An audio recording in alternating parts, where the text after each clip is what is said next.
Some of the city's most beautiful gardens will be on display this weekend at the Kilgore Home and Garden Tour. Our Keith Kaiser is getting his hands dirty and learning how to make these gardens grow. Good morning. And one thing, too, just don't have to use the ground. You can use a raised bed, like Peggy's done here this morning. No, she didn't build it this morning, but she has one, and we're going to show it to you and why it's good coming up on WDRB in the morning.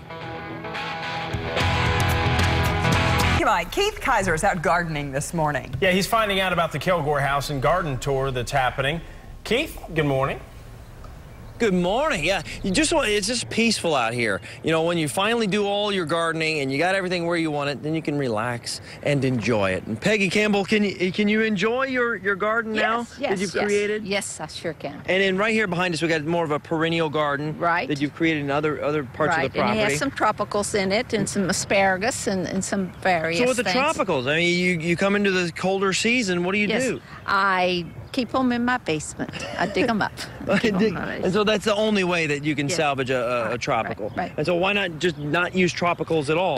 No, it gives you a different look to your garden. They have tropicals are beautiful. So yes, I use tropicals all through my gardens. And then the walking paths and all of it just kind of flows and brings it together. And then one thing we'll talk about, let's move on over to the raised bed gardens. You got a couple right here. Why don't you have a lot more? Why just the two? Well, I'm just starting with raised gardens, mainly to keep the rabbits from eating my plants. And so these are made out of cedar.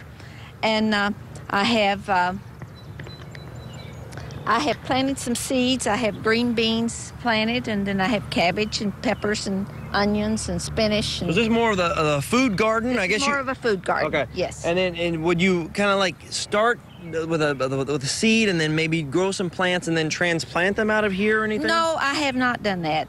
I've started some plants and then seeds, and then I have bought some plants to put in it. But no, I have not used it as What are some advantages and disadvantages of a raised bed? The advantage is on your back. It saves your back from bending. It keeps the rabbits and the other animals out of your garden.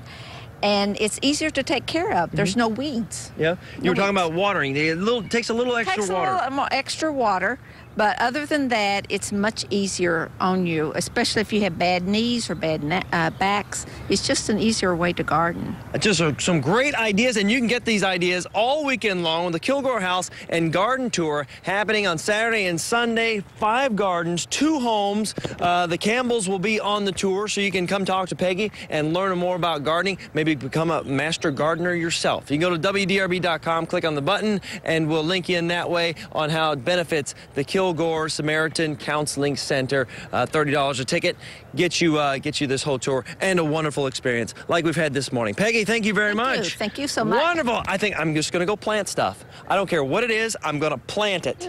Just go buy tickets. Go buy tickets and then plant stuff. And then plant stuff. Look out, Shannon. Keith's going to tear up the yard today.